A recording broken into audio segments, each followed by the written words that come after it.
Forget SUVs. If you want to go exploring, what you need is one of these. Our finalists in the Best Four-Wheel Driver of the Year category will take you well off the beaten track. Ford's Everest was the first high-riding model to win Drive's overall Car of the Year title, taking the main prize as well as a class trophy in 2015. Priced from $58,990 plus on-road costs in mid-range trend form, the Everest is the most affordable car here, but it also has plenty of equipment including 7 seats, an excellent touchscreen with Apple CarPlay, and a powered tailgate. Jeep updated its best-selling Grand Cherokee for 2017, introducing the Go Anywhere Trailhawk as a full-time member of the family. Powered by a gutsy 3-litre turbo diesel V6, the $74,000 Grand Cherokee has more wallop than 4- and 5-cylinder rivals here. Land Rover's 5th generation Discovery represents a departure for the brand. Weighing in around 400 kilos lighter than its predecessor, thanks to new architecture, the Disco also borrows design cues from posh Range Rover siblings at a much more affordable price. We tested the model in TD4 SE form, priced from $81,590 plus on-road costs. Though it looks and feels like a luxury car, the new Disco can get down and dirty with the best of them. Sophisticated air suspension and variable drive modes make the Discovery a beast off-road.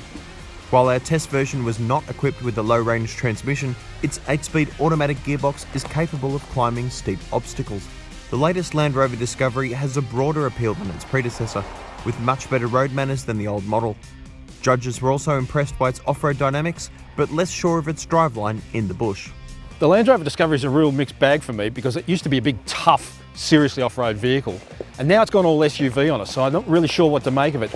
And it doesn't have a low-range transfer case, so it relies on its torque converter to get up hills. It does seem to do the job though. The only real weak point for this Disco is its 4-cylinder engine. It's the only car in this group with a 4-cylinder motor, and as such, you can feel that it works pretty hard to climb up slopes and things like that, but it gets the job done. The Discovery is a great car, but it also might be a little too much car for this class. A test example was fitted with more than 34 grand in optional extras, pushing its price well over $116,000. Many of those extras come as standard on the Ford, which costs half as much. Positioned between the Everest and Discovery, the Grand Cherokee is a capable 4-wheel drive that won't break the bank. While it's not nearly as luxurious or well-finished as the Disco, the Jeep is a nicer place to be than the ute-based Everest, with comfortable seats, a thumping stereo, and fairly decent road manners. Building on the already capable underpinnings of the Grand Cherokee, this Trailhawk adds variable height air suspension, a low-range 4-wheel drive system, underbody armour, and Kevlar reinforced tyres to the mix.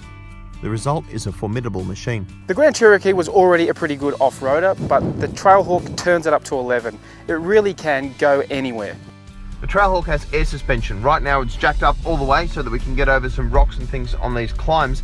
And what you find then is that the suspension is extremely stiff. The car loses a little bit of its composure, bouncing you around in the cabin, feeling just a little bit uncomfortable really. Takes away some of your control. While the Jeep is no doubt capable when you go off the beaten track, it doesn't always feel comfortable doing so.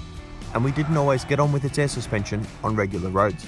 Though the brand has a patchy reputation for reliability, Jeep should be commended for addressing customer concerns with a new 5-year warranty, cap price servicing and roadside assistance guarantee. But the Ford Everest is a very difficult car to beat. Like the Ranger Ute it's based on, the Everest has won its class at Car of the Year for 3 years in a row. It's comfortable, it's spacious, and it will get you where you need to go. Initially criticised as being a fair bit dearer than Ute-based rivals, the Everest value equation shines in this company. It's also impressive to drive. The Everest impressed on the road.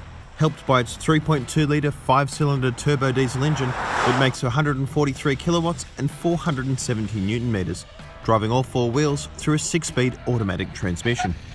The Ford Everest really is an all-rounder. A lot of thought went into this car, which has plenty of equipment to get you where you need to go.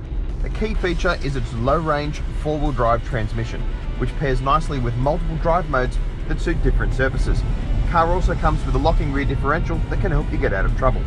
But it doesn't stop there. There's plenty of excellent systems up front, including a state-of-the-art infotainment system and twin digital displays here that show you everything you need to on the road. Up front, you've got 4 power outlets to keep gadgets on the go, but the guys in the back don't miss out. They get their own air conditioning controls, as well as air vents to all 3 rows, and 3 power outlets, including a household power point.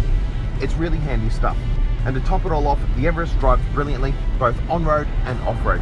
Yes, it's a big car, but it acquits itself quite well on tarmac, and when you take it off-road, it is utterly unstoppable. This is a very complete car, and that's why the Ford Everest Trend is our best four-wheel drive for 2017.